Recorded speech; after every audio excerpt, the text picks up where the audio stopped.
Obrigado, Pai, pela oportunidade de estarmos mais uma vez reunidos aqui em Teu nome. Hoje nós vamos continuar estudando, então, o documento 140, item 5, né, que continuamos, então, naquele documento que fala da ordenação dos apóstolos. E estamos estudando o amor fraterno e paterno, acho que é Já esse. acabou esse. Esse já acabou, né? Então, vamos continuar agora a partir do documento, do item 140.5.11. Eu vou compartilhar aqui o texto e vamos torcer para que todos nós possamos visualizar a imagem dele aí.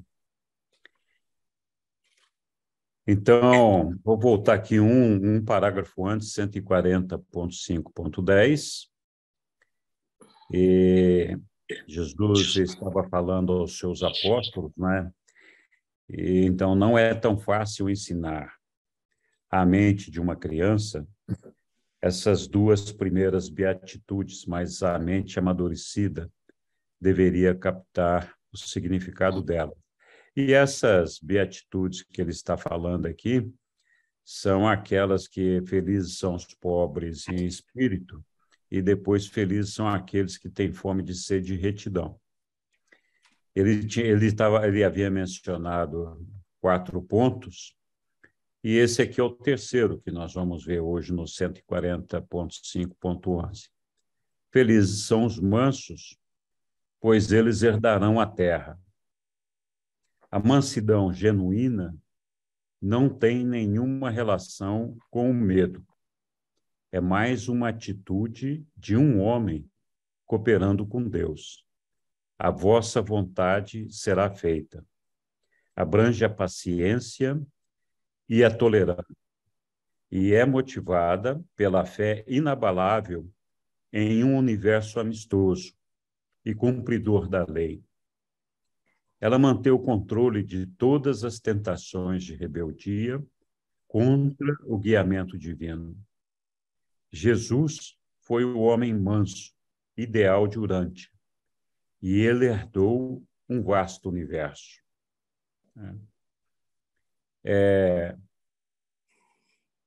O item seguinte, 140.5.12, que é o item 4, os felizes são os puros de coração, pois eles verão Deus. A pureza espiritual não é uma qualidade negativa, a não ser ao negar a suspeita e a vingança. Ao discutir sobre a pureza, Jesus não teve a intenção de tratar exclusivamente das atitudes sexuais humanas. Ele referia-se mais àquela fé que o homem deveria ter no seu semelhante, aquela fé que um pai tem no seu filho e que o capacita a amar seus semelhantes como um pai os amaria. O amor do pai não necessita mimar. Não fecha os olhos para o mal, mas é sempre o oposto do cinismo. O amor paterno tem sempre um único propósito e sempre busca o melhor no homem, que é a atitude de um verdadeiro progenitor. Ver Deus por meio da fé significa adquirir o verdadeiro discernimento espiritual. E o discernimento espiritual intensifica o guiamento do ajustador. E tudo isso, no fim, aumenta a consciência de Deus. E quando vós conhecerdes o Pai, vós estareis confirmados na certeza da filiação divina.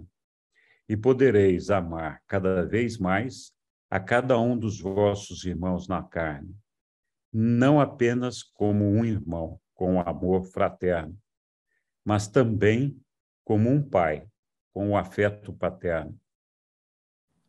Essa exortação é fácil de transmitir, até mesmo a uma criança. As crianças são naturalmente confiantes e os pais deveriam procurar fazer com que elas não perdessem essa fé. Ao lidares com as crianças, evitai qualquer modo de enganá-las e abstendes de sugerir suspeitas. Sabiamente ajudai-as a selecionar os seus heróis e a escolher o trabalho da vida delas. Eu vou fazer uma pausa aqui, né? Porque esse documento ainda continua mais um pouco. Continua mais um pouco isso aqui? Ela quer que eu continue lendo. É que acaba aqui. Tá bom. Então, 140.5.15. E então Jesus continuou a instruir os seus discípulos na realização do propósito principal de toda a luta humana, a perfeição, a própria realização divina. E ele sempre lhes lembrava: sede perfeitos, como o vosso Pai nos céus é perfeito. Ele não exortava os 12 a amar os seus semelhantes como eles amavam a si próprios. Isso teria sido uma realização condigna. Teria indicado a realização do amor fraterno. Jesus aconselhava os seus apóstolos a amar os homens como ele os havia amado, com amor paterno, tanto quanto com um afeto fraterno. E ilustrava isso apontando as 4 reações supremas do amor paterno. Então, mais uma vez aqui, né, Jesus repete a questão do amor paterno e ressalta a nossa meta de alcançar a perfeição de Deus. Alguém quer se manifestar? Eu quero. Então vai. Ali no ponto 140.5.13, quando diz: ver Deus por meio da fé significa adquirir o verdadeiro discernimento espiritual. E o discernimento espiritual intensifica o guiamento do ajustador. E tudo isso, no fim, aumenta a consciência de Deus. E quando vós conhecerdes o Pai, vós estareis confirmados na certeza da filiação divina. E podereis amar cada vez mais a cada um dos vossos irmãos na carne. Queria falar um pouquinho disso, né? Eu às vezes, tenho uma necessidade de colocar palavras para satisfazer a minha mente curiosa e que gosta de explicação e de entender as coisas, no que vai conhecendo. E eu fico constatando que não é assim que a gente vai conhecendo Deus, que a gente vai fortalecendo a fé. E na minha experiência pessoal, o que me faz assim caminhar um pouquinho nesse sentido é que eu sinto que Deus está mais presente dentro de mim, assim, quando eu caminho um pouco com a minha intuição, com o meu entendimento, mas mais do que um entendimento, quando parece que eu atinjo alguma completude de compreensão de uma situação que eu esteja nela atravessando. Então, me chamou a atenção isso aqui. Queria ouvir você, Henrique, e vocês também. Como é? Legal, E Thiago. isso me faz completar assim, um pouquinho que, então tá, esse discernimento é quando a gente avança um pouco no que vai clareando mais para a gente, né? Na nossa necessidade até de compreender mesmo o que a gente está vivendo.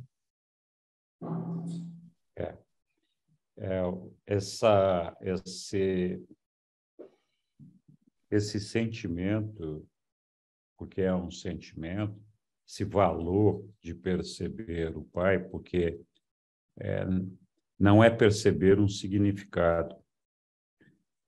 Todos nós sabemos o significado de ser filho e de ser pai. Mas nós só percebemos o valor disso quando nós vivenciamos essa relação de paternidade e de filho. Então, qualquer um de nós é capaz de definir o que é ser pai. E qualquer um de nós, aqui presentes, é capaz de aceitar a Deus como nosso pai. Por nós termos um entendimento mental, o significado de que ele é o Criador, de que ele fez o mundo, de que ele fez o universo dos universos, e a gente aceita a existência desse Deus. Mas a aceitação de Deus como Pai, o valor de perceber Deus como Pai, é um sentimento na alma. Não é uma coisa percebida na mente, que é a arena dos significados. E por isso mesmo, não é uma experiência que a gente pode transferir de uma pessoa para outra.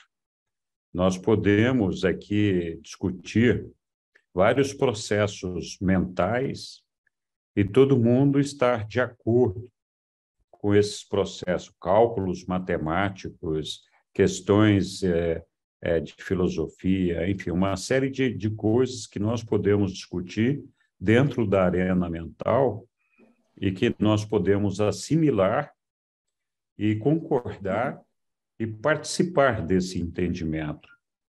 Agora, sentir o amor do Pai, perceber a Deus como verdadeiramente um Pai, é uma coisa intransferível.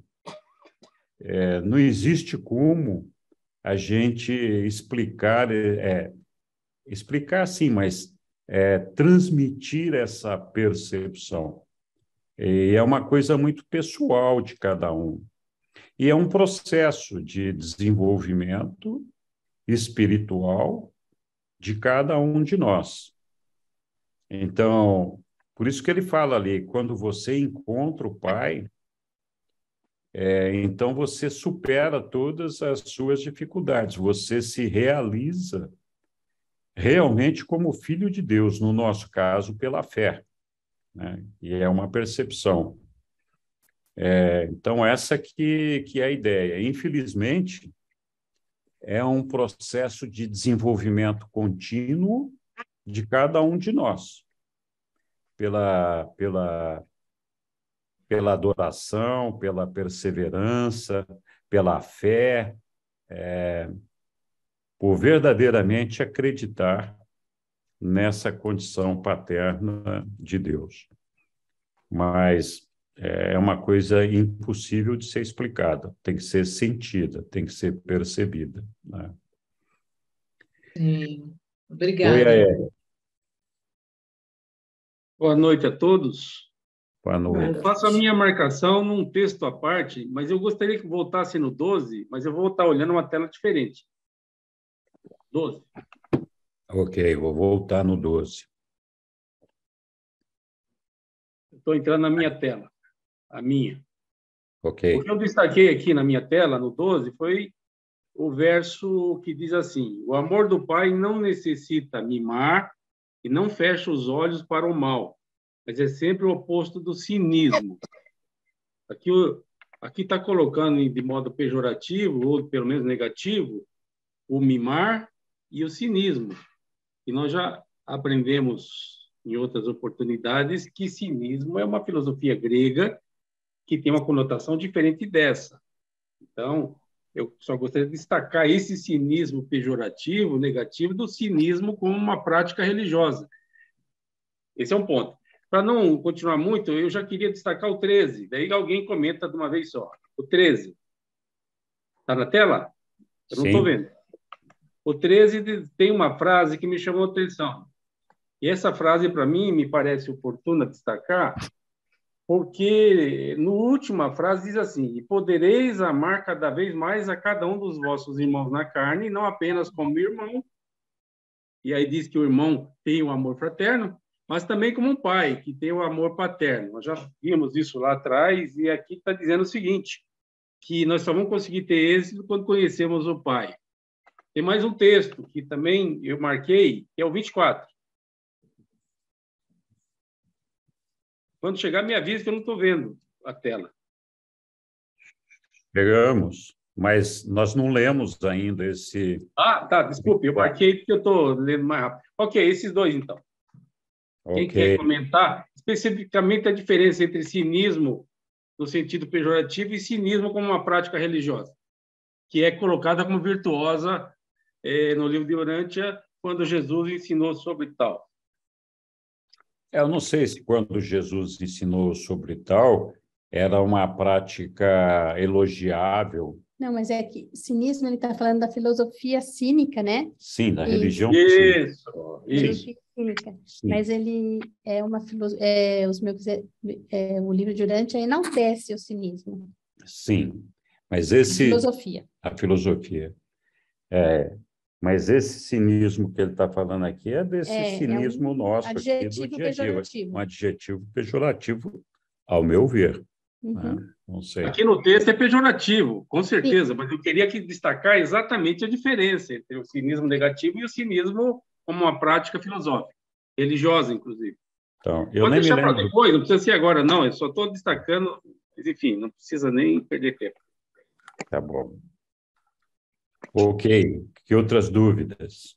Ou que outros comentários? Foi com relação ao amor paterno, o amor paterno que só vai possível quando conhecer Deus, versus o amor fraterno entre irmãos. E aqui está colocando o que eu disse lá atrás, em alguma oportunidade. É mais fácil praticar o fraterno que o paterno.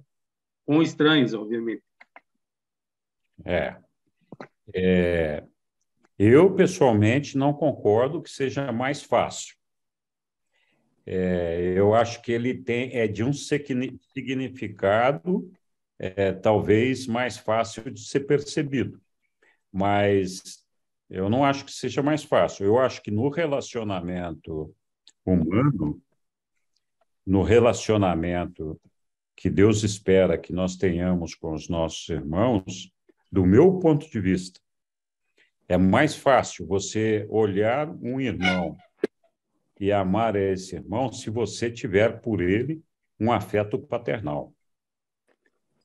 Um afeto paternal no sentido de encará-lo como um irmão que está crescendo, está se desenvolvendo e que precisa de uma orientação paternal ou de um apoio paternal para continuar crescendo e para que você possa entendê-lo, identificar as suas necessidades e poder ajudá-lo.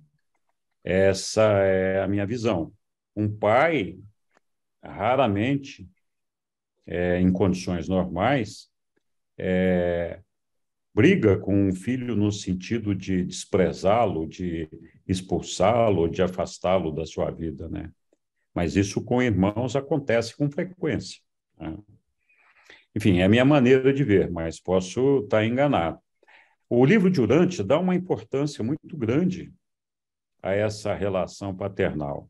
E aqui eu vou, mais uma vez, fazer um parêntese para falar que paternal aqui inclui o maternal também, pelo amor de Deus, porque cada vez que a gente fala de pai e de paternal, a gente entra nessa discussão da mãe, do pai, do avô, da avó, é um negócio impressionante. Mas é tudo a mesma coisa, não muda, né? Então, o livro de Urântia, os Reveladores, nos contam que é fundamental, é essencial à nossa carreira com destino ao paraíso, que a gente vivencie a experiência paterna. Tanto assim que quem não foi pai aqui, quem não foi pai ou mãe aqui nesta vida, terá que sê-lo quando estiver na amorôncia. É inescapável, impossível seguir a sua carreira para chegar até o paraíso se não vivenciar a experiência de ser pai e mãe. Então, essa relação ela é tão importante que ela é impeditiva de que a gente continue a nossa carreira se a gente não passar por ela. Por quê? Porque a única maneira da gente entender é essa relação desse amor de pai e filho, que é do nosso pai conosco e de nós com os nossos irmãos, quando nós dedicamos a eles o amor paternal. Diga lá, Hélio. É só para não deixar passar, enquanto você falava, eu pesquisei no dicionário sobre cinismo. E aqui, posso ler? Pode, claro. É do dicionário. É filosofia. É uma doutrina filosófica grega fundada por Antístenes de Atenas, que viveu em 365 a.C., que prescrevia a felicidade de uma vida simples e natural através de um completo desprezo por comodidades, riquezas, apegos, convenções sociais e pudores, utilizando de forma polêmica a vida canina como modelo ideal e exemplo prático dessas virtudes. Fala também do cínico, que nós conhecemos hoje, como negativo, como foi colocado para estabelecer um paralelo. O termo cínico, segundo o dicionário, né, é muito utilizado para se referir a alguém que demonstra em suas ações e comportamento algum tipo de descaramento, sarcasmo ou deboche. Diz respeito mais diretamente àqueles que agem como um cinismo. É só para estabelecer que a gente pode confundir facilmente as duas palavras que têm significados distintos.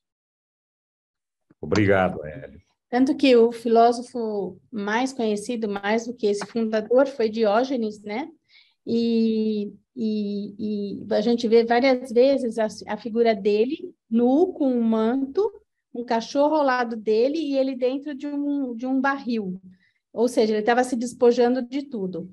E aí tem uma história que eles contam que Alexandre Magno teve conhecimento da existência de Diógenes. E Alexandre Magno estava, por uma ocasião, no mesmo local, na mesma cidade em que estava Diógenes, e ele foi visitar o filósofo cínico lá no barril dele. E aí ele queria saber, ele começou a falar de todas as grandezas dele, de tudo que ele tinha conquistado, e ele falou assim, existe alguma coisa, eu estou falando com as minhas palavras, mas é o que quer dizer, não é exatamente, não é literal, tá? Então, ele fala assim, existe alguma coisa que eu possa fazer por você, Diógenes? Tem alguma coisa que você queira de mim? E aí ele fala assim, será que você podia se afastar do sol, porque você está atrapalhando a minha visão do sol? Ou seja, não precisa nada. Você não precisa, com toda a sua grandeza, você não tem nada para me oferecer. Então, é só para ilustrar isso, já que o Aélio trouxe, só para ilustrar. Mas, por outro lado, os cínicos tinham esse despojamento com relação à materialidade, mas pouco desenvolvimento espiritual e pouca ação, e pouca ação comunitária de desenvolvimento do homem e da civilização, né? Então, tudo bem, os caras tinham esse despojamento com relação ao que era material, e por isso buscavam afastar as ambições terrenas disso daí, mas afastavam essas ambições totalmente, inclusive a ambição de crescimento espiritual, de crescimento educacional, de crescimento de todo tipo, né? Então, no meu ver, o cinismo não era uma coisa tão boa assim, mas tudo bem. Mas isso, eles falam, o livro de Urântia fala sobre o cinismo, quando ele fala das religiões, embora não fosse uma religião, eu não lembro qual é o documento, e fala do cinismo também quando fala de Melquisedeque, se não me engano, os ensinamentos de Melquisedeque no Ocidente. Eles falam do cinismo na visita de Jesus a Roma, quando estava acompanhando lá os indianos, lá, o Guni de Ganotti. Isso também. É, Em 3 pontos, então. então, eles estavam... Pode ser que o cinismo tenha saído muito de sua essência, né? Porque o livro de Urântia fala que foi uma boa filosofia, não sei Falam se que é uma religião boa. ou filosofia, né? Uma das melhores, mas eu acho que saiu muito da essência, tanto que agora chama-se de cínico, tem uma conotação pejorativa, né? Exatamente. É porque foi corrompido, né? Uhum. Com o passar do tempo. Mas voltando ao assunto aqui desse capítulo, que o Henrique disse a respeito da paternidade, né? Que o livro de Urântia nos ensina não apenas a importância de ser pai, como ser um bom pai, que é esse que é um dos principais ensinamentos que eu estou levando para o livro de Urântia, do livro de Urântia. Eu me tornei um pai melhor depois que eu passei a estudar e passei a refletir. Olha a importância do 145:14, né? Sabiamente ajudai-as a selecionar os seus heróis e a escolher o trabalho da vida delas. Olha como é que é isso atual. Então, nós temos que orientar nossas crianças sobre quem são seus modelos, seus heróis, quem que elas estão seguindo, né? Que as crianças hoje têm acesso a todo tipo de informação. Sim. E no início, inclusive o Henrique comeu a palavra simples, né? Essa fé simples. Acho que é por causa da posição que estava no texto lá, né? Mas o que é a fé simples? É a fé da criança propriamente, né? É a fé descomplicada. A criança ela acredita no herói, né? Então, nós temos que ser o herói dos nossos filhos. Nós temos que ser o modelo. E sempre incentivar para elas não perderem essa inocência, né? Como eu já disse aqui, eu costumo fazer um exercício. No meu quarto, eu tenho uma foto de quando eu tinha 5 anos na parede, e sempre quando eu acordo, eu dou de cara com ela, né? Então, eu costumo fazer essa reflexão. Eu olho para essa foto e faço a pergunta para mim mesmo: no que você deixou o mundo te transformar?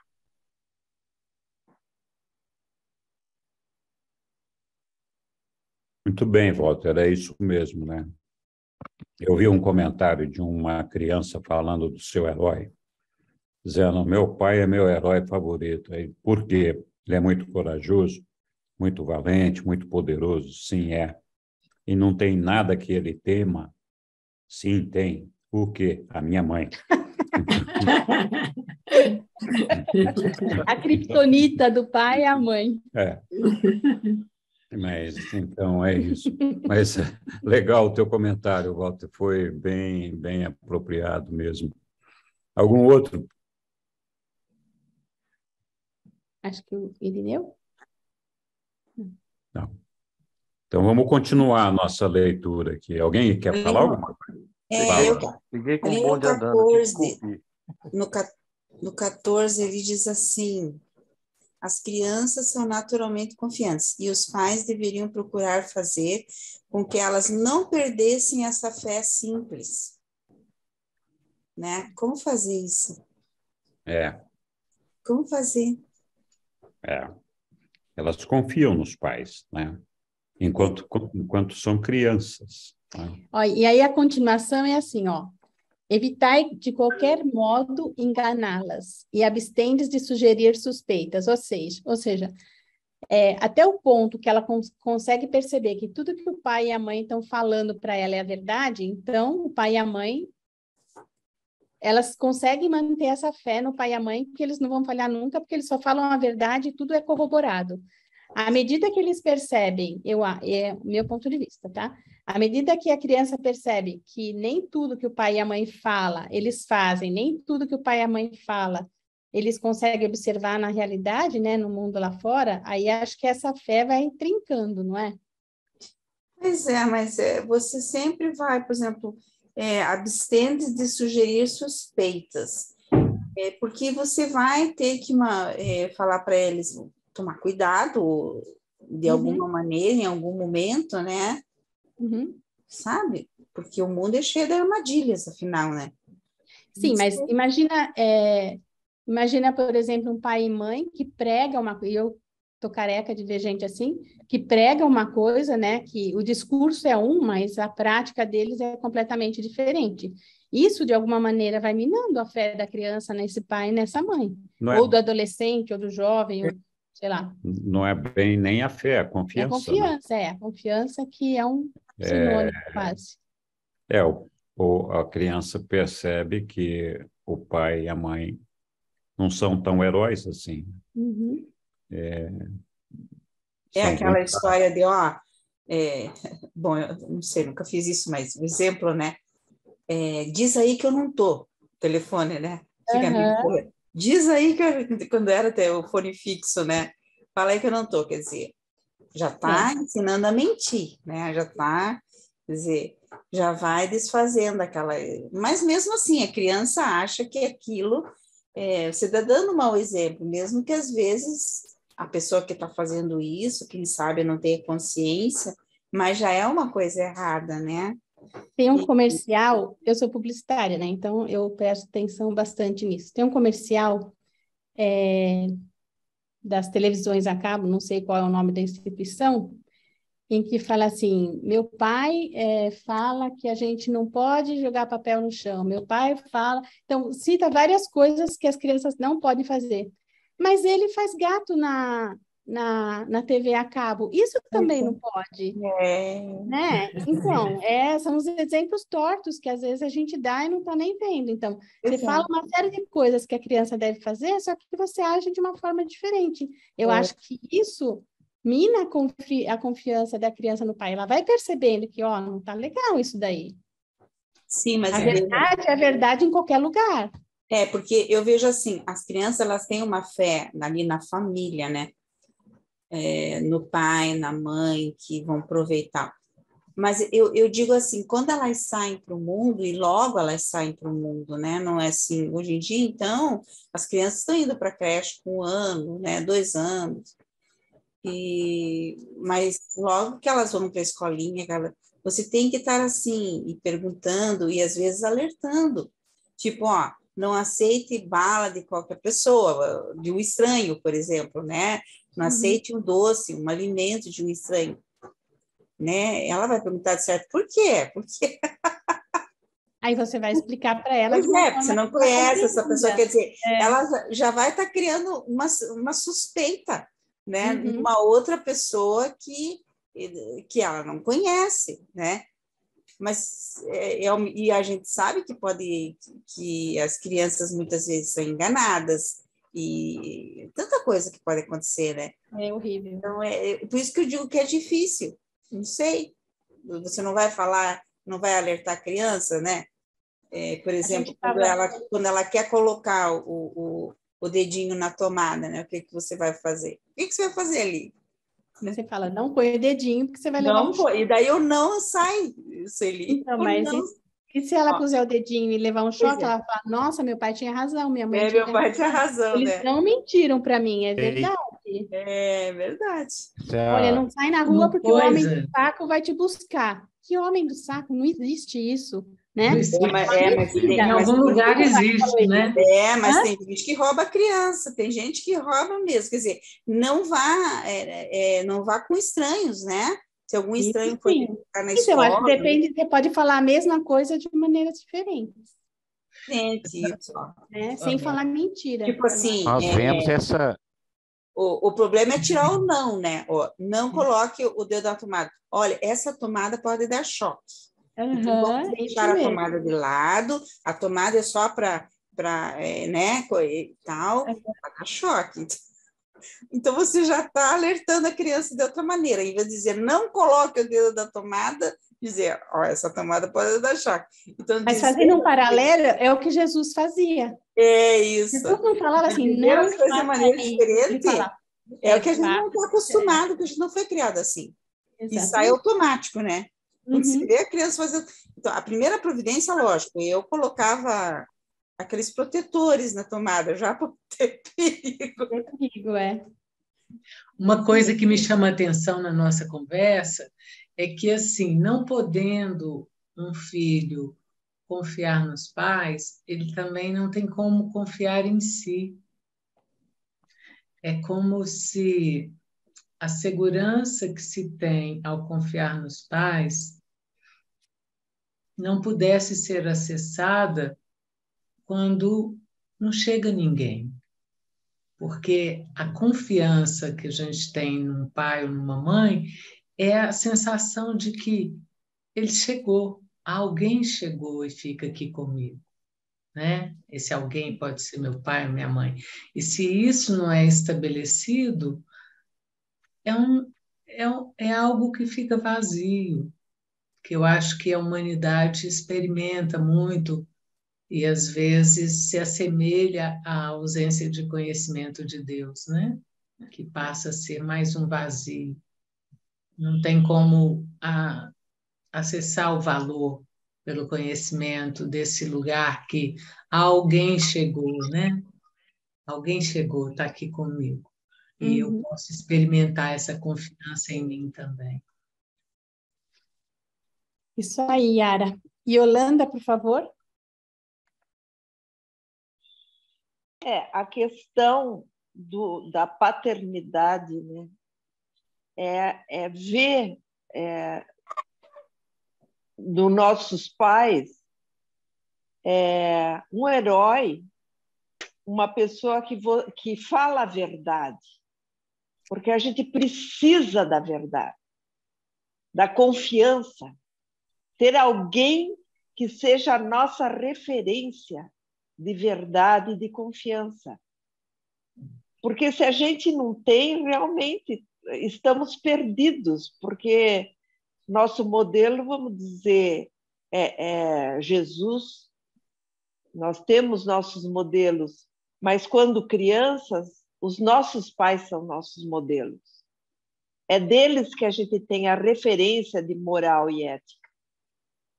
Então, é o que o Henrique fala, que a paternidade, a função paterna, materna, ela é fundamental para a criança, enfim, para todo aquele que começa uma caminhada. Precisa ter um mestre, né? Um ser que ele possa ser o espelho. Obrigada. Isso mesmo. Obrigado, Yolanda. Oi, Walter.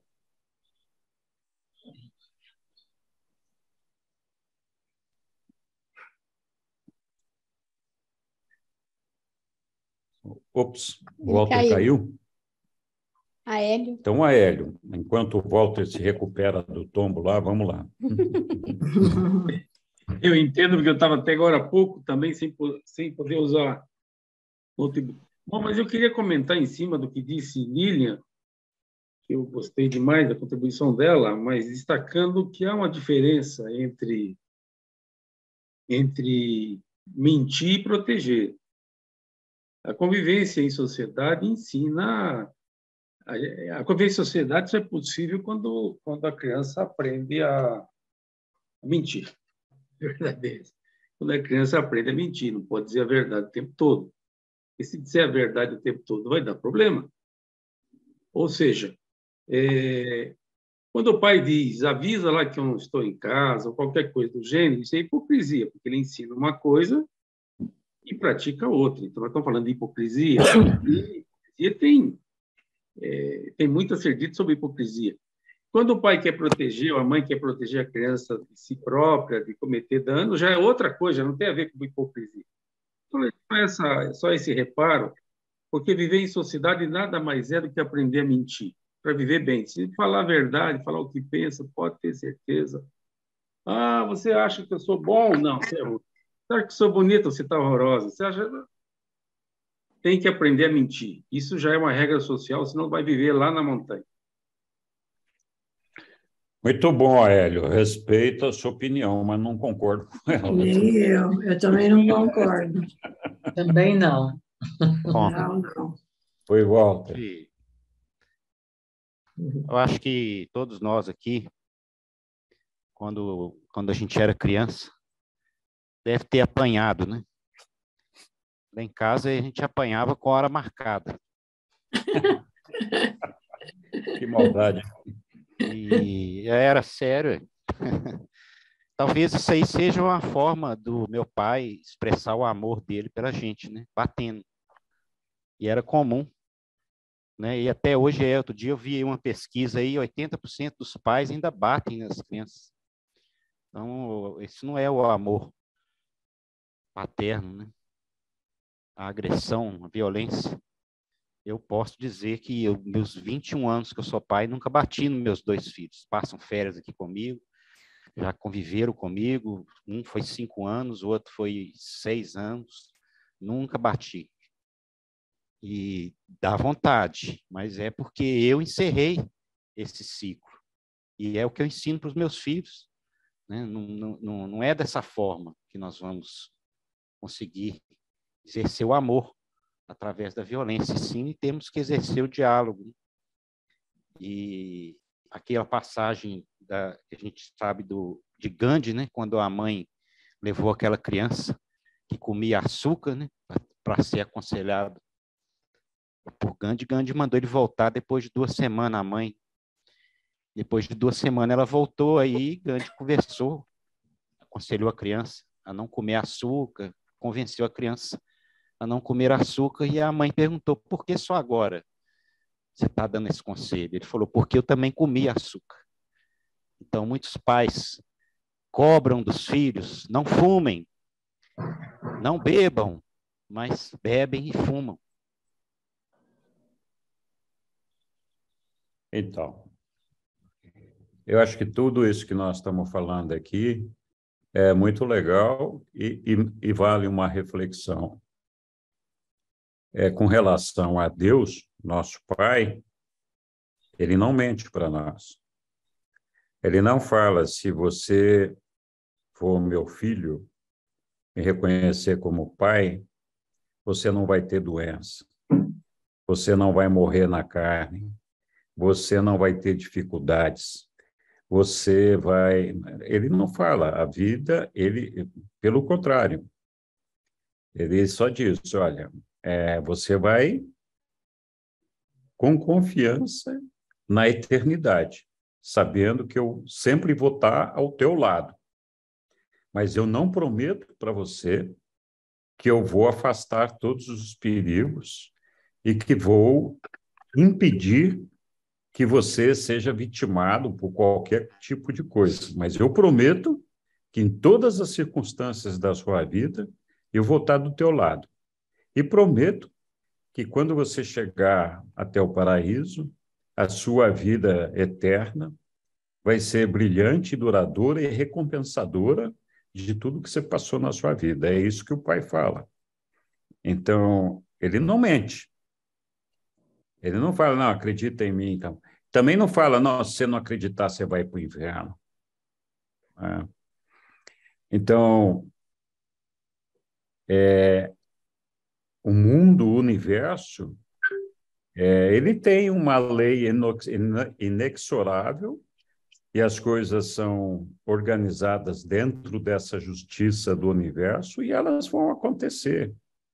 E nosso Pai não nega esses eventos para nenhum de nós. Ele só fala, acredite em mim, tenha confiança que vai dar certo. Mas isso não quer dizer que você não vai passar dificuldades, que você não vai ter problemas. Mas eu garanto que eu vou estar do seu lado. Então, acho que é isso aí, né? Que um filho que tem confiança no pai quer perceber, não, meu pai não está mentindo, não tá me prometendo afastar de mim todos os pecados, não está me protegendo das desgraças ou dos problemas que eu posso passar, mas eu posso esticar a mão aqui que ele está do meu lado, ele está comigo, né? Essa a confiança, né? Oi, Lilian. Não, olha, eu acho que eu entendi um pouco mais a figura de Deus como pai, pelo que você falou agora, Henrique.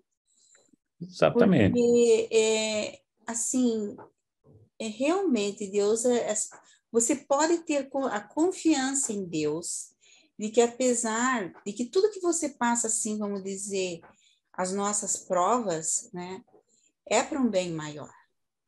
Ele deve estar fazendo de tudo para que a gente chegue até o paraíso, né? E um pai, ele faz isso com o filho. O pai que ama o filho, mesmo que às vezes você tenha que dizer um não numa coisa que ele quer muito, você sabe que para ele não vai ser bom, que ele vai ficar bravo com você, mas você sabe que é o melhor para ele. E Deus faz isso conosco. Essa é a função de pai. Eu acho que eu entendi assim um pouco mais, porque para mim, como você tem muito a figura da mãe, como nós já discutíamos antigamente, né? Antigamente, que já faz tempo que a gente está discutindo aí, mas olha, Faz muitos séculos. Muitas vidas. Então você tem aquela assim, figura mais amorosa de mãe, se bem que a minha mãe era firme também, quando precisava de uma chinelada, e chineladas saíam voando, né? E o pai também, mesma coisa. Mas Deus é outra, mas a gente passa também uns perrengues bravos, né? Então, eu sempre digo que seja tudo... E a gente sabe, a gente tem que ter essa consciência de que é para o nosso crescimento. Acho muito legal.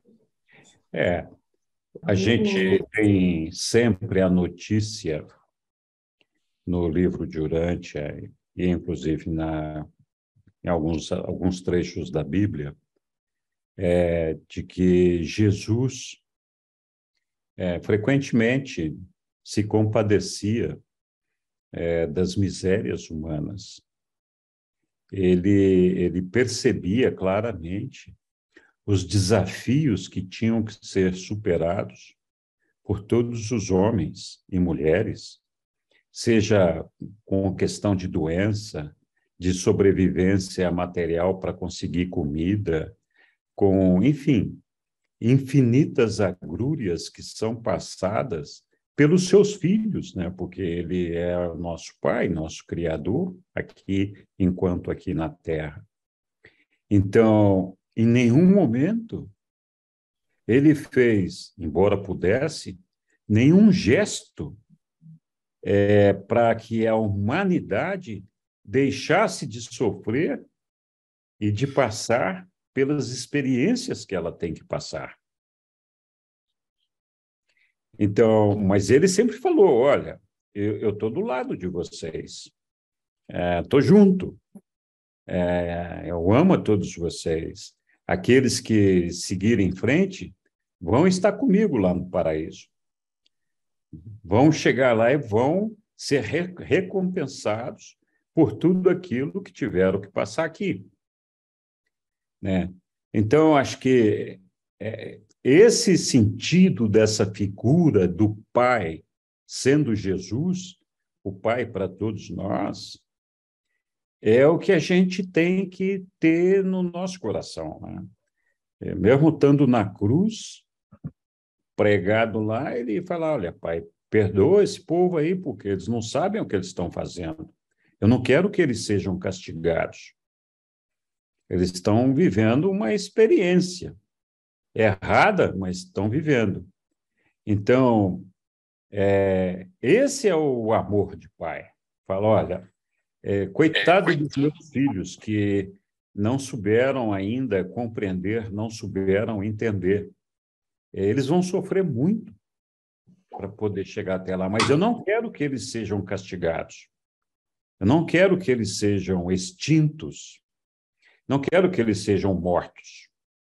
Eu quero que eles tenham mais oportunidades para continuar experienciando a vida e para se aproximar de Deus, né? Percebam o erro que cometeram, né? Então, acho que é essa a ideia, mas sim, Yara. Quando você está falando disso, né, dessa ideia, eu tô sentindo aqui que esse convencimento que se faz no nosso processo de amadurecimento, de que o Pai está presente comigo, ele está atravessando as situações que eu atravesso ao meu lado, desperta em mim a sensação viva de que eu não estou só e que eu posso também me acompanhar, me fazer companhia também, a partir dessa experiência, né, de sentir essa presença que não é visível, mas é uma presença que também se faz presente na confiança para que eu possa confiar em mim, experimentar mais em mim, acompanhar mais em mim o que eu posso ir descobrindo, que vai fazendo sentido, que vai trazendo discernimento, né? É uma experiência de mistério mesmo. Nunca vai ter palavras para finalizar, completar e encerrar, né? Muito bom, Yara. Muito obrigado. Angele. Eu acho assim que o maior exemplo que existe é o do filho pródigo, né?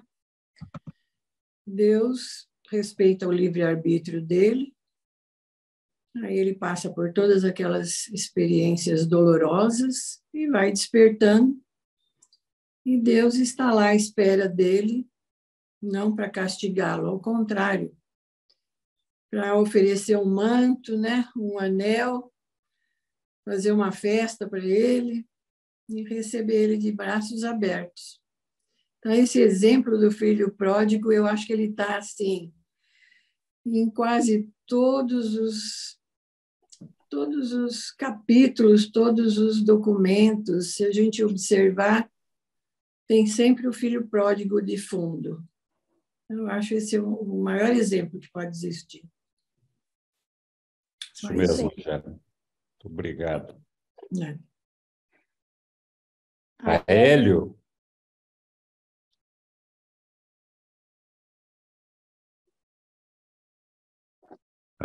Você está mudo, Hélio. Não sei se está falando alguma coisa, mas... Depois o Fernando também, que ele tinha levantado a mão, baixou, levantou. Acho que o Hélio não quer falar nada. Só levantou a mão. Ok, então, Fernando, diga lá. Ok. Paulo de Tarso, uma das suas cartas, está na Bíblia, né? Segunda carta aos cristãos de Corinto, na Grécia, ele diz que porque o amor de Cristo nos constrange ou nos atrai, né? Você comentou aí agora, Henrique, que o Pai não nos promete livrar das vicissitudes, não promete nos dar uma vida regalada de bastante prazer, de ausência de sofrimento, né, de necessidades, de necessidade não, de abastança, de fartura, mas ele promete nos dar a eternidade, né, ao lado dele. Então, achei muito bacana o que você disse e me fez, remeteu a essas palavras de Paulo, né, aos cristãos de Corinto, que o amor de Cristo ou o amor do Pai nos constrange ou nos atrai, né? É por amor que a gente se atrai a Deus, né? Porque se esperarmos que tudo dê certo nessa vida, a gente está redondamente enganado, lê engano, né? Mas crendo que o amor do Pai nos constrange, nos atrai, né? E nos promete, né? Acolher e abraçar-nos na eternidade, isso faz toda a diferença e nos dá mais ânimo para amar esse Pai, né? E para servi-lo, né? Obrigado. É isso mesmo, Fernando. Obrigada, Fernando. Essa é a confiança da criança que acredita no pai, que está do lado do pai e não teme a nada, né? Está feliz porque está ali o pai, tem a segurança de que aconteça o que aconteceu, o pai está do lado dele, né? Proteção. Quando a gente tem essa percepção do nosso Pai Celestial, os nossos males não vão terminar, mas a gente tem a confiança de que eles vão ser superados e que aconteça o que acontecer, nós vamos estar ali do lado dele, caminhando para a eternidade, né? Que nada de mal vai nos acontecer. A gente tem essa tendência de achar que tudo que afeta o nosso físico é o que é verdadeiramente mal. E, sim, nos causa sofrimento, com certeza, mas perder a vida carnal não significa perder a vida, não significa deixar de viver. Então, esse aqui é o ponto. Aélio, agora talvez, vamos lá. Eu estava me batendo, meu computador está travando, deve ser vírus. Mas, enfim, nos comentários a perguntas diversas é sempre mencionado o pai. E toda vez que menciono o pai, eu fico pensando nesse documento 118, 6.1, que eu postei um trechinho aqui no chat, que fala de uma característica de Deus que conspira contra tudo que é dito, pelo menos da forma que é dito, ainda que tenha alguma correlação, mas não é uma correlação direta da forma que é dito.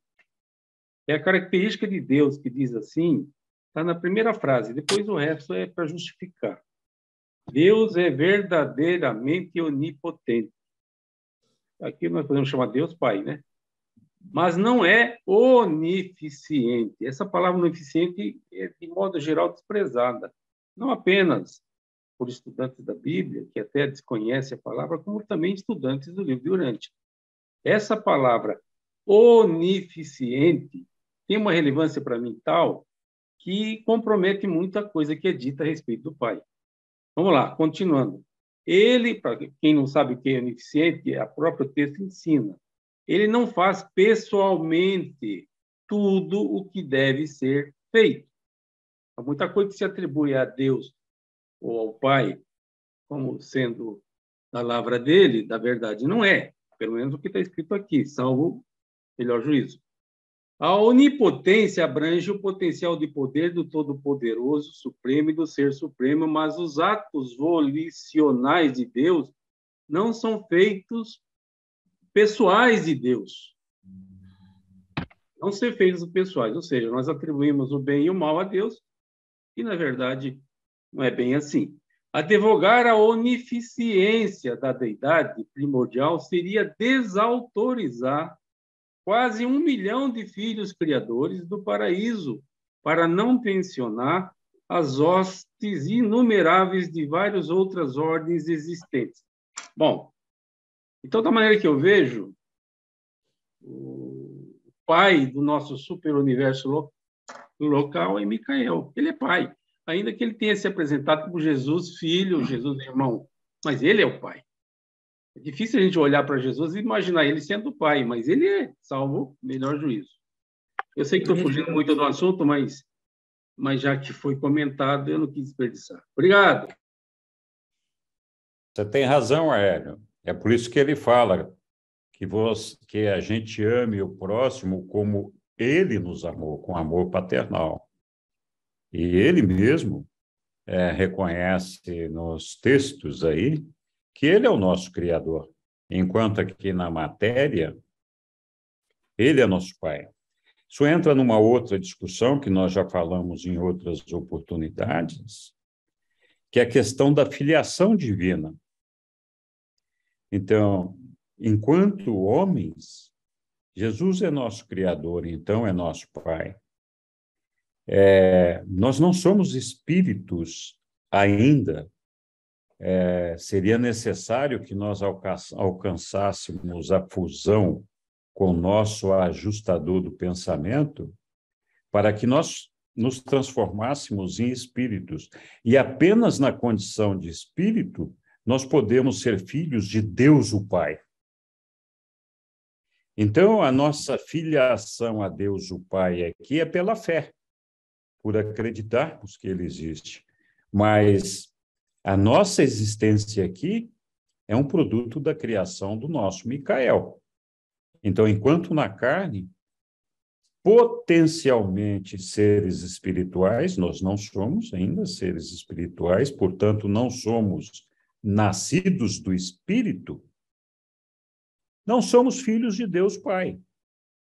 Nós só podemos ser filhos de Deus Pai enquanto aqui na terra, enquanto na carne, por meio da nossa fé, de acreditar nisso, de entrarmos, então, no reino de Deus, porque nós acreditamos nele e já começamos a vivenciar esse reino estando aqui na carne.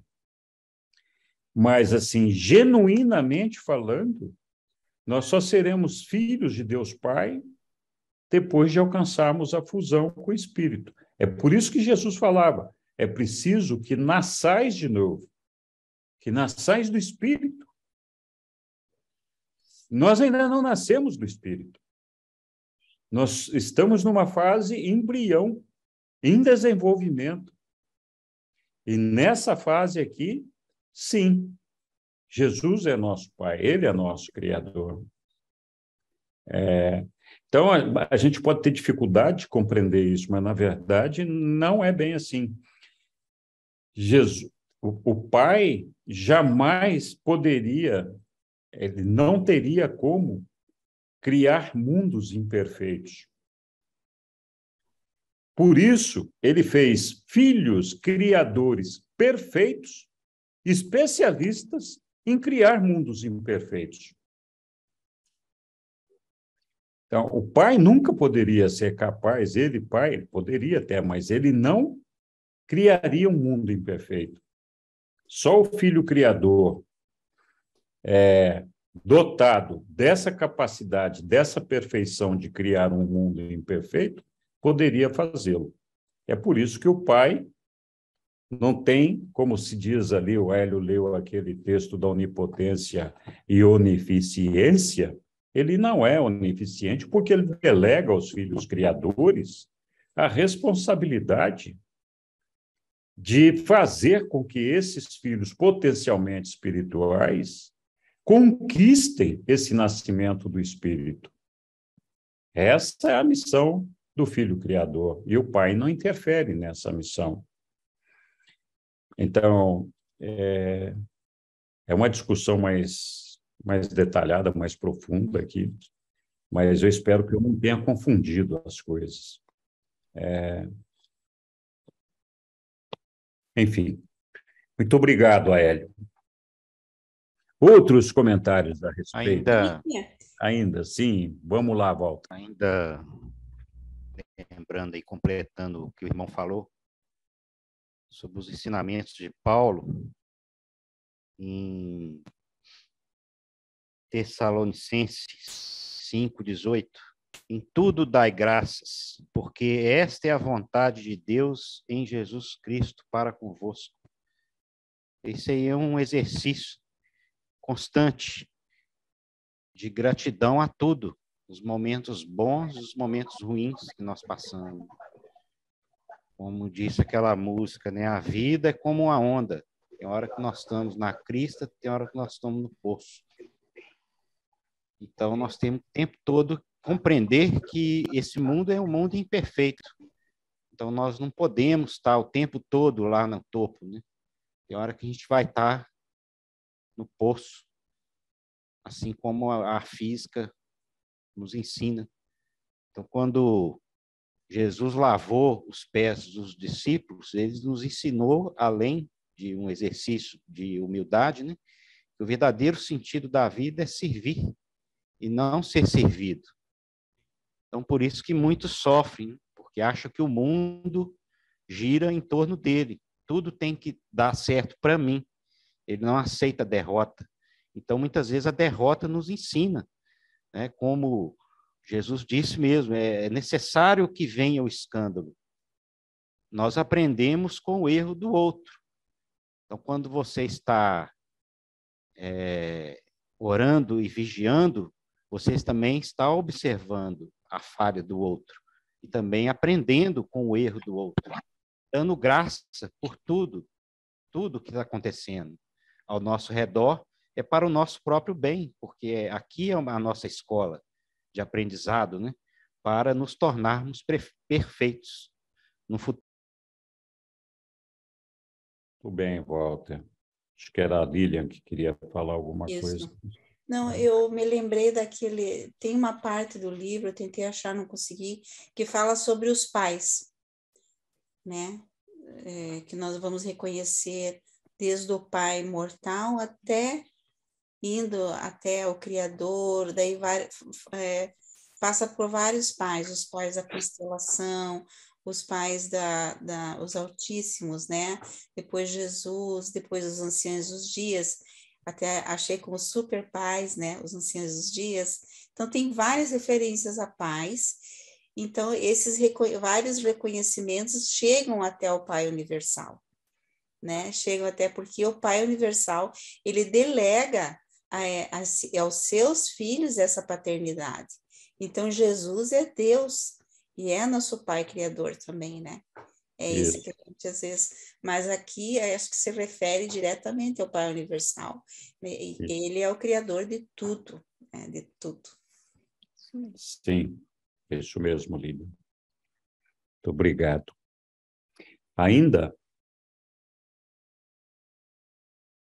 Ora, pois. Então, avançamos aqui com o nosso texto aqui. Nós havíamos parado... Mais pra cá.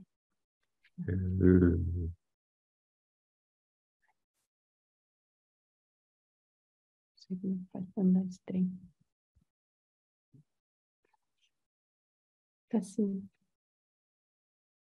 Pra cima. Pra cima. Aqui. Mais pra cima.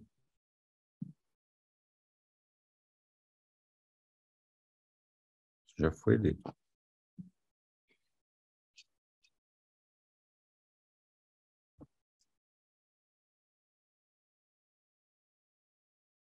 Jesus aconselhava os seus apóstolos. E aí, felizes que plantei você. Isso.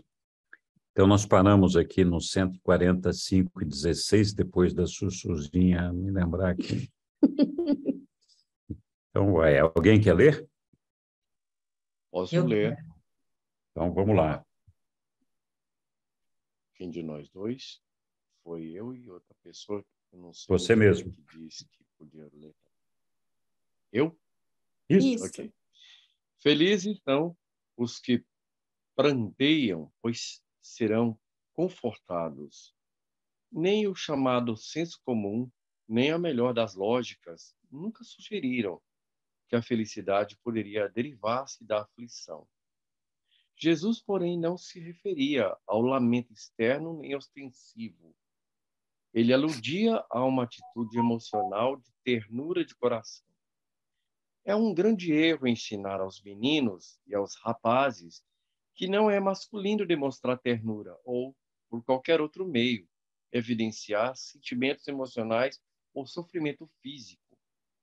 A compaixão é um atributo tão condigno para o homem quanto é para a mulher. Não é necessário aparentar dureza para ser masculino. Essa é a forma errada de criar homens corajosos. Os grandes homens do mundo não deveriam ter medo de lamentar, ou não tiveram medo de lamentar. Moisés, o lamentador, foi um grande homem, mais do que Sansão e mais do que Golias. Moisés foi um grande magnífico, foi um líder magnífico, mas ele era um homem também de mansidão. Ser sensível e suscetível às necessidades humanas gera uma felicidade genuína e duradoura. E, ao mesmo tempo, essas atitudes gentis protegem a alma das influências destrutivas da raiva, do ódio e da suspeita. Puxa vida, quanto eu tenho que aprender sobre isso. Meu Deus. E aí, comentamos esse texto aqui? É isso. Ou seguimos adiante? Maravilhoso. Olha, Jesus já dizia que os homens podem chorar, que a gente não tem que, o homem não tem que ser machão, não tem que ser... É mesmo. Né? Jesus, 2000 anos atrás, e até agora a gente não aprendeu. Ah, não. Não vamos demorar muito para aprender, viu? Os verdadeiros ensinamentos e botar em prática. Ok, seguimos adiante. Vamos lá, Fernando.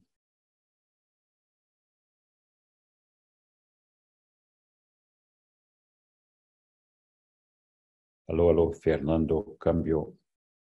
Item 2. Opa, desculpe, eu comecei a ler e tinha esquecido de ligar o meu microfone. Ok.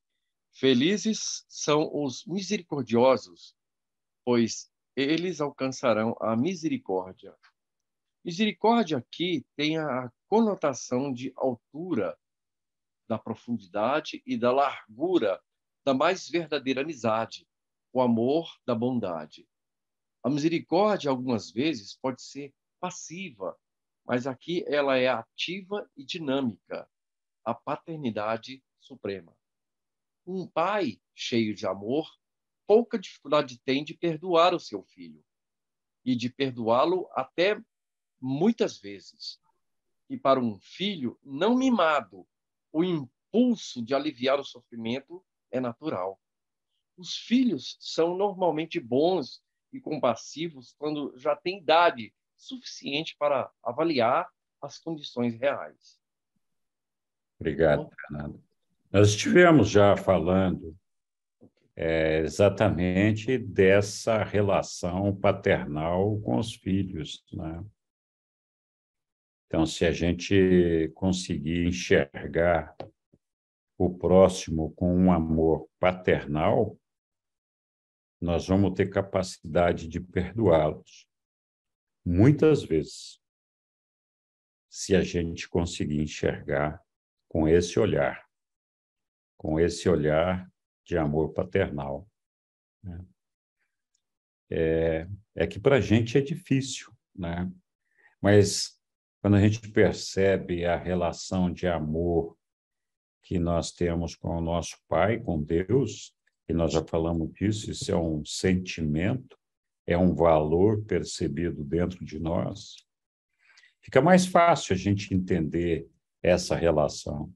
Se o nosso Pai, se o meu Pai tem tanta paciência comigo, tanta misericórdia, perdoa 70 vezes 7 e mais, por que que eu não posso fazer a mesma coisa com relação aos meus irmãos e tudo isso, né?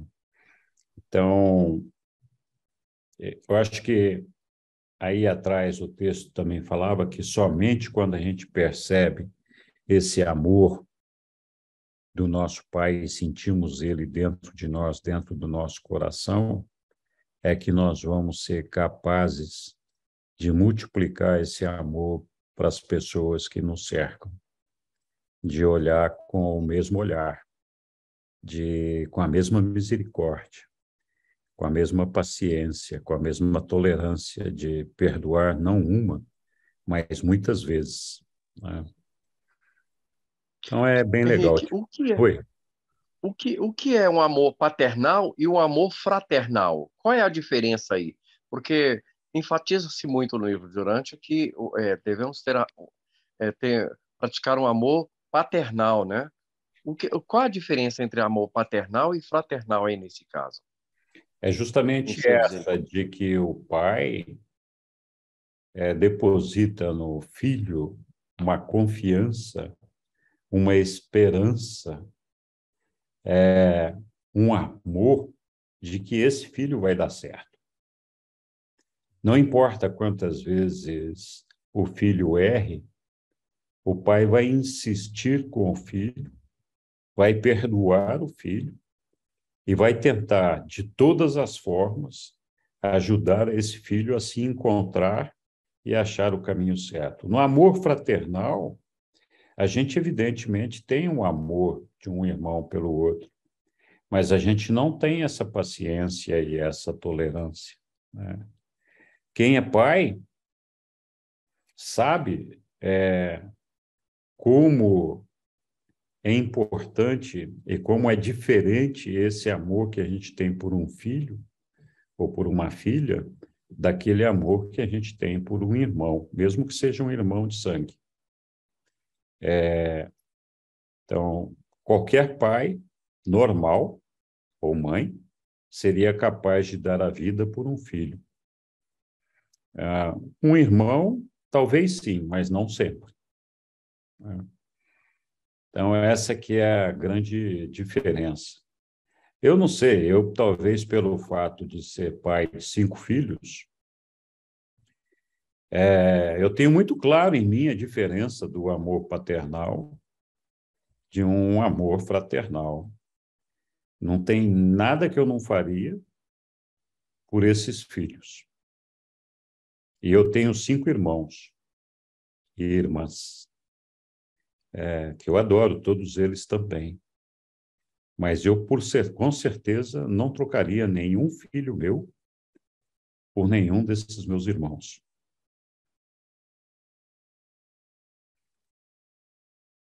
E eu vou contar um segredo. Nós temos 6 netinhos, vai ter o 7º agora. Gente, o amor só multiplica. É mesmo. É uma coisa de louco. Essa... Vovô Henrique. Eu falei pro meu filho, de 21 anos, eu não quero ser avô, não. Pelo amor de Deus. Mas gente, é maravilhoso. A mãe dele me falou. A mãe dele falou que não vai demorar muito, não. É a melhor coisa do mundo. Esse primeiro parágrafo aí, que a gente leu, né?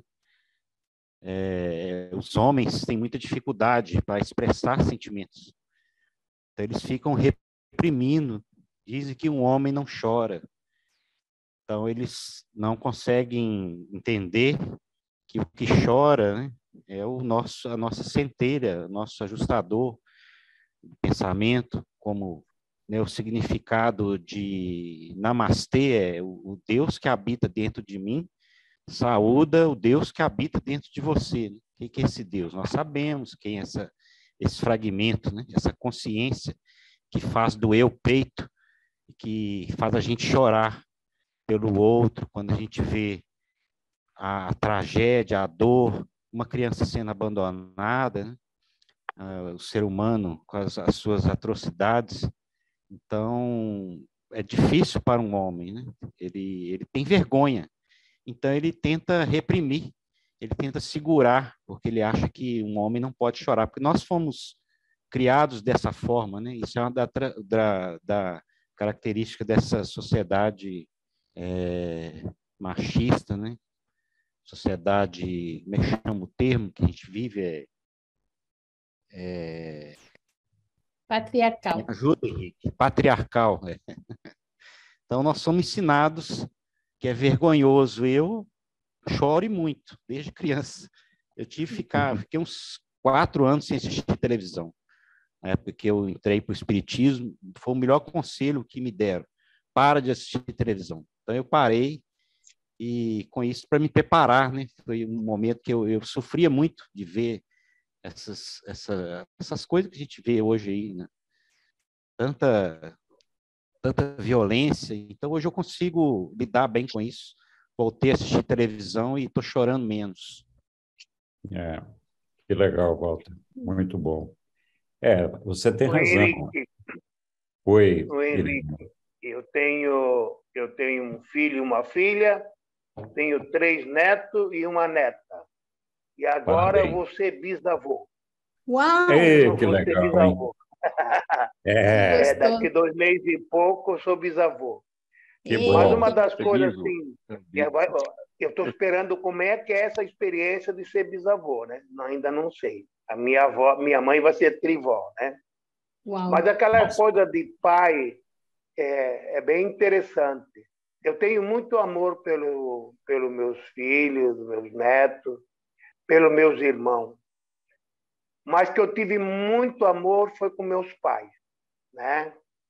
Claro que a minha mãe engravidou solteira, eu acho que já contei essa história, e eu fui rejeitado, ela tentou abortar, depois tentou se enforcar, e eu tive um problema muito sério na minha vida.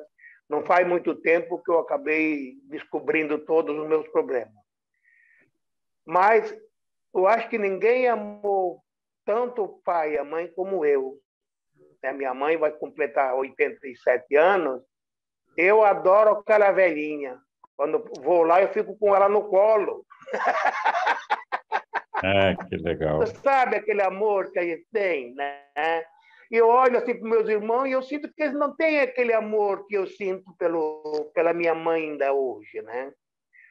Mas eu sou muito sensível a coisa. Quando as coisas de Deus, é uma coisa muito grande comigo, né?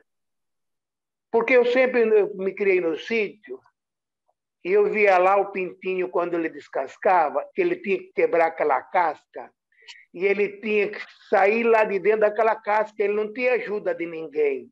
Ele tinha que fazer todo o seu processo, né? E eu me perguntava, como é que Deus faz isso acontecer? Era sempre a minha pergunta quando alguma coisa acontecia. Como é que Deus faz isso acontecer? Então, comigo aconteceram muitas coisas e quando eu pedi ajuda, ele me deu, né? Só que ele não deu assim, ó, não, vou fazer para ti. Vai lá e faz isso, vai lá e faz aquilo, né? Ele não deu nada de mão beijada. Eu acho que isso também, os pais também não tem que dar essa coisa de mão beijada para o filho. Ele tem que, o pai deve dar uma força, né? Mas ele tem que fazer experiência. E essa experiência eu tenho muito grande comigo. Eu vejo vocês falando nessa coisa toda, eu fico aqui emocionado de ver pessoas falando dessa realidade da vida, né? Então, hoje eu vivo a minha vida feliz, né? Eu moro sozinho, né? Sei viver minha vida, não dependo de outro. Isso foi uma luta minha também. Eu sei viver ela sozinho. Não sozinho, né? Estou acompanhado ali dia a dia. Eu não me sinto sozinho. As pessoas falam de solidão. Eu não sei o que é isso, solidão. Eu não preciso de solidão. Estou bem o dia inteiro, né? E para com o nosso Deus Pai, Ele é o Criador, Ele é tudo. Está aqui agora conosco, está nos ajudando da forma que nós fizemos, mas Ele está do nosso lado, isso mesmo. Agora, eu tenho que fazer a minha parte. E Ele é exigente de nós, Ele exige de nós. Ele não passa a mão na nossa cabeça, não. E isso eu tenho certeza que não. Não passa lá, passa a mãozinha na cabeça. Não tem, não. Vai lá e faz, né? Essa é a minha vida que eu vivo hoje. Mas eu quero dizer para vocês, eu tenho muito amor com a natureza, com os animais, com as pessoas. É claro que tem algumas pessoas que dá vontade de pendurar num prego, né?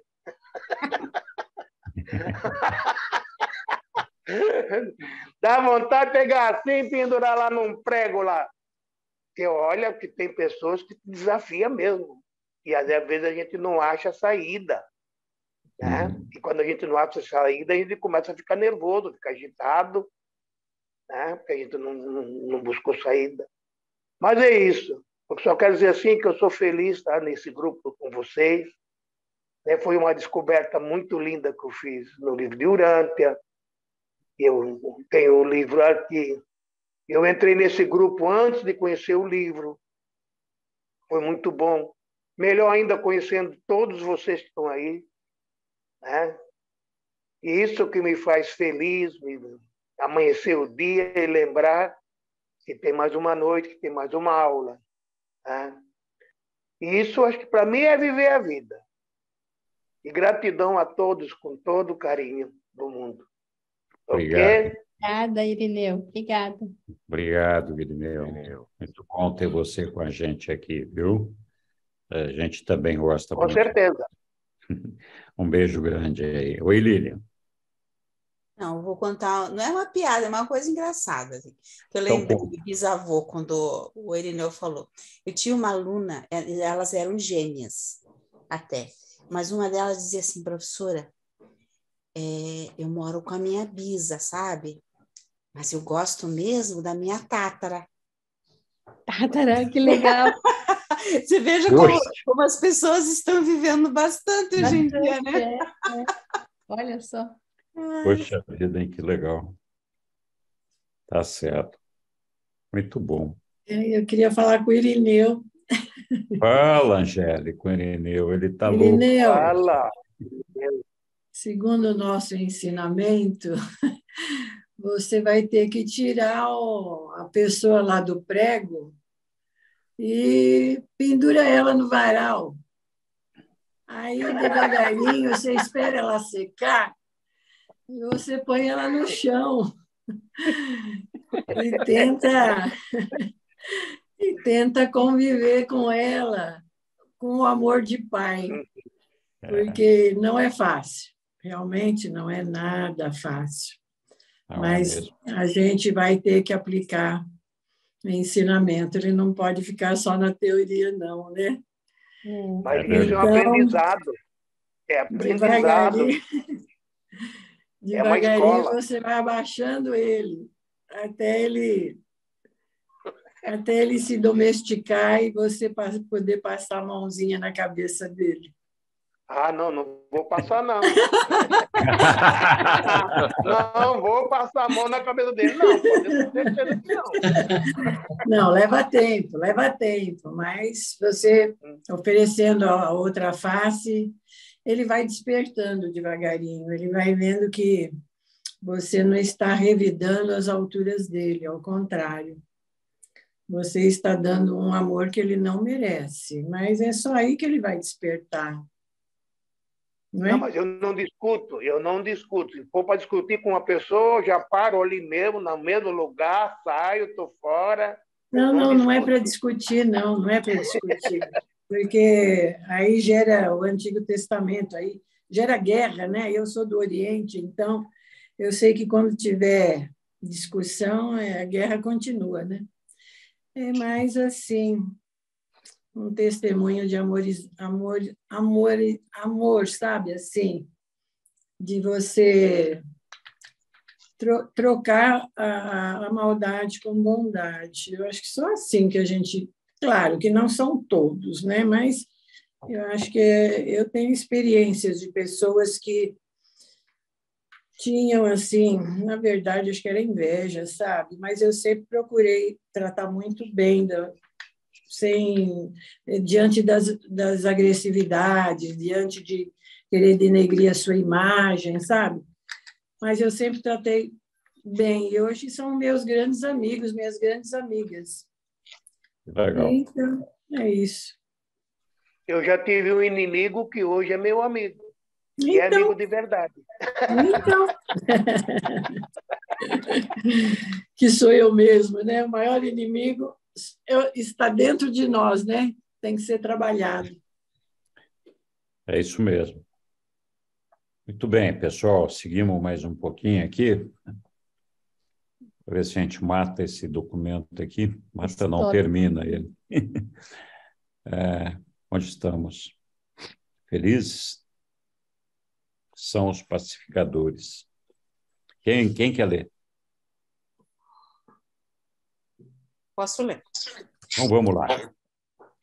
Felizes são os pacificadores, pois serão chamados filhos de Deus.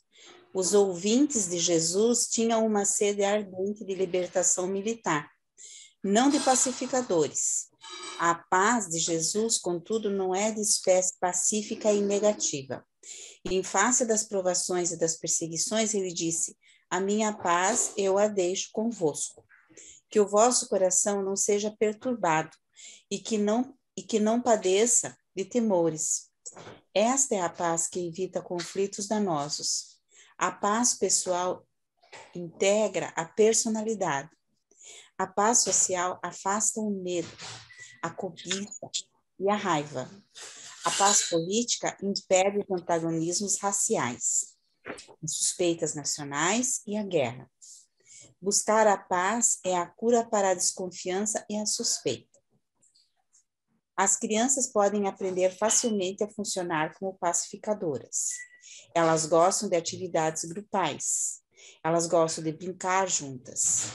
E o mestre disse certa vez: quem quiser salvar a sua vida, irá perdê-la. Mas quem perder a sua vida, encontrá-la-á. 4. Querem parar aqui mesmo? Então, bastante continuamos. coisa, né? Continuamos. Felizes daqueles que são perseguidos por causa de sua retidão, pois deles é o reino do céu. Felizes deveis ficar quando os homens vos insultarem, perseguirem e lançarem falsamente todo tipo de mal contra vós. E jubilai-vos na alegria mais extrema, pois grande é a vossa recompensa nos céus. E assim, frequentemente, a perseguição vem depois da paz.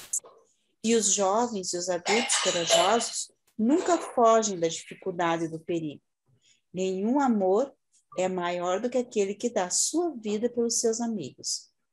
E um amor paterno pode livremente fazer todas essas coisas que o amor fraterno dificilmente consegue abranger. E o progresso tem sido sempre a colheita final da perseguição. As crianças sempre respondem ao desafio da coragem. A juventude está sempre disposta a ousar. E toda criança deveria aprender cedo a sacrificar-se. E assim é revelado que as beatitudes do Sermão da Montanha são baseadas na fé e no amor e não na lei, na ética ou dever. O amor paterno tem prazer em dar o bem em troca do mal, fazer o bem em represar a injustiça. Obrigada, Lilian. Obrigado, Lilian. Alguém Muito quer bom. comentar? São muitos detalhes, né? Desde o início ali. É, É por isso que a gente quis ler tudo de novo, pausadamente, para comentar, porque a gente tinha, na outra vez, perdido muita coisa, né?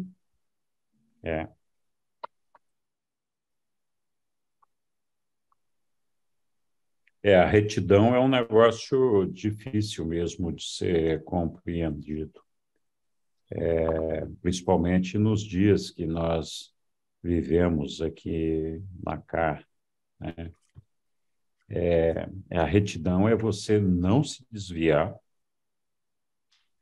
da sua meta digna de alcançar a Deus, de ser perfeito como Ele é.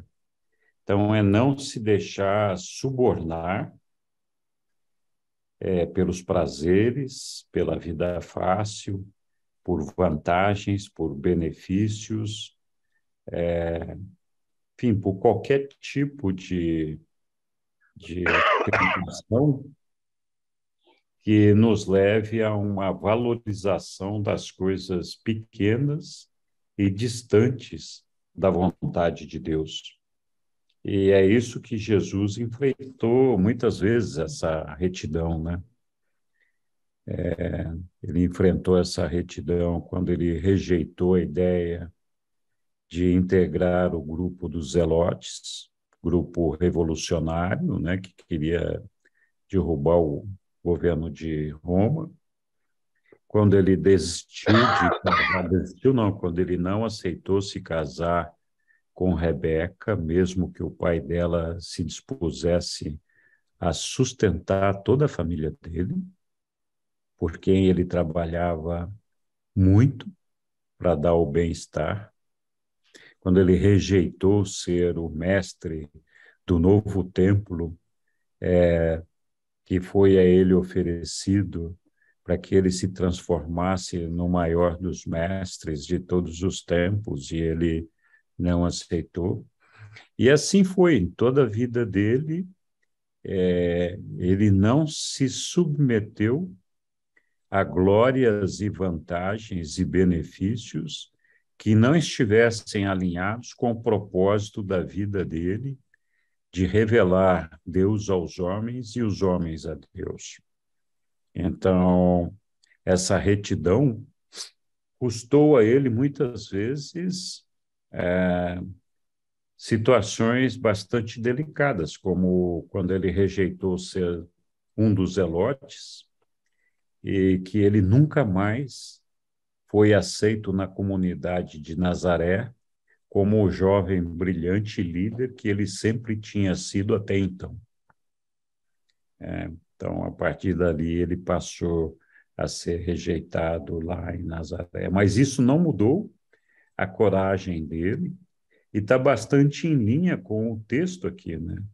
Que essa retidão muitas vezes custa perseguições, custa desentendimentos, porque as pessoas às vezes não conseguem compreender, mas, por outro lado, é a que nos leva até o Pai e que faz com que a gente chegue até Ele. Muito legal.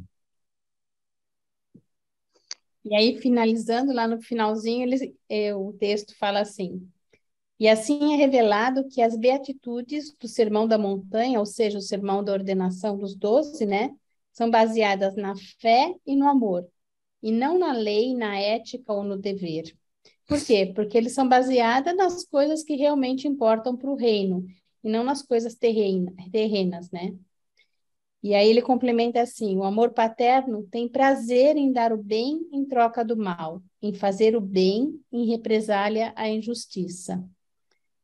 Que foi o que todo esse tempo a gente estava falando, do amor paterno, da fé e de fazer o bem, né? De dar outra face, que é o que eles falam aqui.